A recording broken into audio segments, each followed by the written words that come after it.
ke-75 di Pangkalan Udara Halim Perdana Kusuma Jakarta Timur tiba didampingi oleh Ibu Negara Turki Emine Erdogan. Jodoh.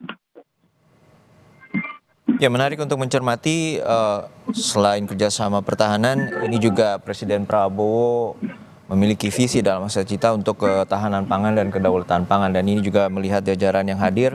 Apakah ada secara khusus bagaimana nanti penjajakan terkait dengan kerjasama berkaitan dengan ketahanan pangan? Semangat ini sedikit banyaknya bakal menarik dicermati ya. Kita paham juga bahwa untuk pemerintahan sekarang masalah sektor pangan, terlebih swasembada pangan dan program yang sedang berjalan adalah program makan bergizi gratis yang sedang dicoba dielaborasikan lebih maksimal lagi. Bahkan dalam berbagai kunjungan kenegaraan Prabowo di berbagai tempat, di berbagai negara, semangat untuk mensosialisasikan atau memperkenalkan program makan bergizi gratis ini terus disuarakan mewakili pemerintahan Indonesia dengan semangat untuk memperbaiki gizi dan juga memperbaiki ketahanan pangan di Nusantara. Ini juga sedikit banyaknya bisa jadi akan menjadi bahan diskusi antara Presiden Erdogan dan juga Presiden Prabowo Subianto.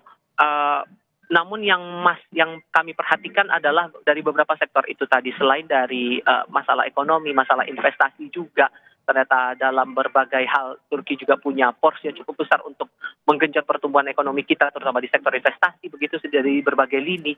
Ini juga yang bakal kami tunggu saat nanti kedua tokoh selesai melakukan pertemuan dan diperkirakan pada siang nanti, rentangnya sekitar pukul 1 siang kemungkinan bila tidak ada perubahan jadwal ya, akan ada keterangan pers resmi yang akan disampaikan oleh kedua tokoh selepas pertemuan komunikasi empat mata antara Presiden Prabowo Subianto dan Presiden Recep Tayyip Erdogan. Jodoh. Iya, dari masalah sektor ekonomi sosial budaya kita juga akan membahas kaitan dengan kerjasama pertahanan. Apa sudah ada bocoran terutama dari sebelumnya Duta Besar Republik Indonesia untuk Turki Ahmad Riza Purnama menyatakan bahwa selain isu terkait dengan pertahanan, ini juga ada kerjasama khusus terutama terkait dengan pengembangan jet tempur, pengembangan kapal terutama untuk operasi kemanusiaan, kapal laut terkait dengan juga kapal selam dan juga nirawak. Ini seperti apa? Apakah sudah ada informasi kaitan dengan penjajakan dan kerjasama bilateral antara Indonesia dan Turki? Tifa. Iya, sedikit banyaknya ada kaitan ke sana. Kalau kami kaitkan lagi dengan pertemuan antara Menlu Sugiono dengan Duta Besar Turki untuk Indonesia, pembahasan soal itu juga sempat dijajaki begitu, dan melihat juga posisi dari Turki yang membuka diri untuk melakukan kolaborasi atau kerjasama di bidang industri pertahanan. Di depan mata saya sekarang Presiden Erdogan sudah masuk disambut oleh para pelajar dan 75 pasukan berkuda. Ini sambil kita melihat nanti sebentar lagi akan disambut oleh Presiden Prabowo Subianto sebelum akhirnya nanti kedua tokoh akan masuk ke dalam istana kepresidenan. Presiden Erdogan akan menandatangani buku tabu kenegaraan. Dan yang terlihat sekarang Presiden Prabowo sudah menyambut dengan hormatnya kepada Presiden Turki Recep Tayyip Erdogan.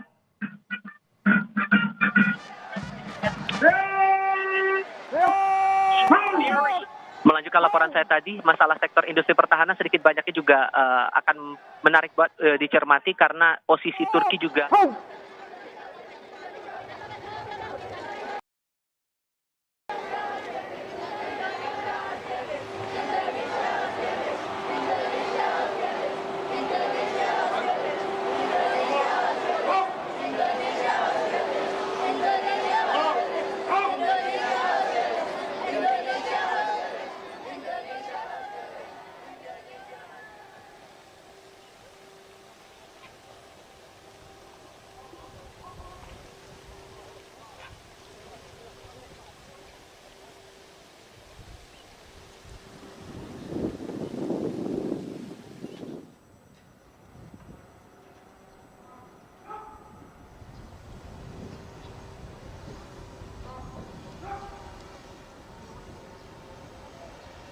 Hormat senjata!